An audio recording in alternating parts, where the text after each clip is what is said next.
So for tonight's dinner, we're going to be doing spaghetti and meatballs. So here to my pre-lined crock pot, I'm just adding the meatballs, and then I will add the sauce. We like the garden chunky sauce, but you can use any sauce that you prefer. So I'll just add that all to the crock pot, and then I give it a stir. And since I'm running out of time tonight, I will be cooking mine on high for 3 to 4 hours, but you can also do that on low for 6 to 8 hours. And I will also be serving this over noodles and a vegetable, but I will show you that here in just a moment.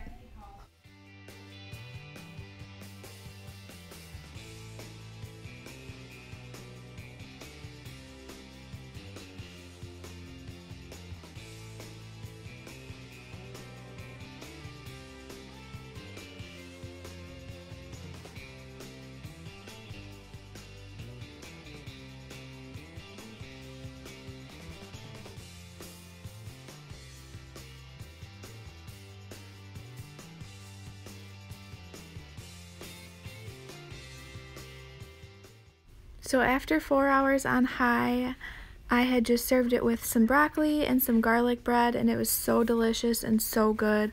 Our whole family enjoyed it, so if you have not tried something like this before, I definitely say give it a try. Hi guys, welcome back to another night of What's for Dinner. Tonight we will be doing white chicken chili. To my crock pot, I add 1 chicken breast. The recipe calls for 2, but 1 works for us. A can of undrained corn, a can of Rotel or diced tomatoes with green chilies, a can of drained and rinsed black beans. I also add a packet of ranch seasoning, and to this little cup I have cumin, chili powder, and onion powder that I'll be adding. Give that a stir. I had added my cream cheese before giving it a stir, but you're supposed to stir it first and then add the cream cheese. And as you can see here, I had a few issues with my cream cheese trying to do this one-handed. But I got my cream cheese in there. I give it a stir, and then I set my crock pot, it's your preference, but to low for 6 to 8 hours. Or if you need to speed it up, if you're running out of time, you can do high for 4 to 5 hours. And then I just add my lid and let it go. I check it periodically to break up the cream cheese, but I had lost some footage like of me shredding the chicken and breaking up the cream cheese, so I figured I would just add that here.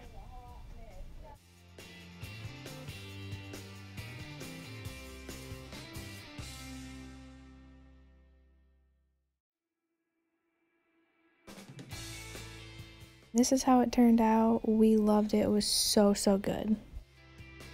And for our last dinner of the week, we were having beef and broccoli. And so as you can see here, I'm just chopping up my beef. I chop that up into slices, and then I cut it up into bite-sized pieces that we prefer.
So here I have my beef in my crock pot. I'm just adding 1 cup of beef broth. I am adding a 1/2 cup of soy sauce, 1/4 cup of brown sugar, 1 tablespoon of sesame oil, and then I do 3 teaspoons of minced garlic, but the recipe calls for 4 cloves. You can just do whatever you like. Once all that is added, I will give it a good stir and I will cook it on high for 4 hours. Once the 4 hours is up, I had unfortunately lost that footage, but when your 4 hours is up, you're going to want to add a flour and water mixture or a corn starch and water mixture. I did 2 tablespoons of flour to a few tablespoons of water and just got like a pasty mixture, but you're going to want to add that to thicken the sauce up. And then at that same time is when you're going to want to add your broccoli. We chose frozen broccoli florets, but you can do fresh broccoli as well. Once all that is added after your 4 hours is up, you will add the broccoli and the flour mixture and cook it for another 30 minutes, and this is what it should look like when you're done. It should still be a little juicy because you're going to pour it over rice or noodles, but this dish was incredible and amazing. It's definitely something we're adding to our list. I just wanted to say thank you guys so much for watching, and I'll see you next time.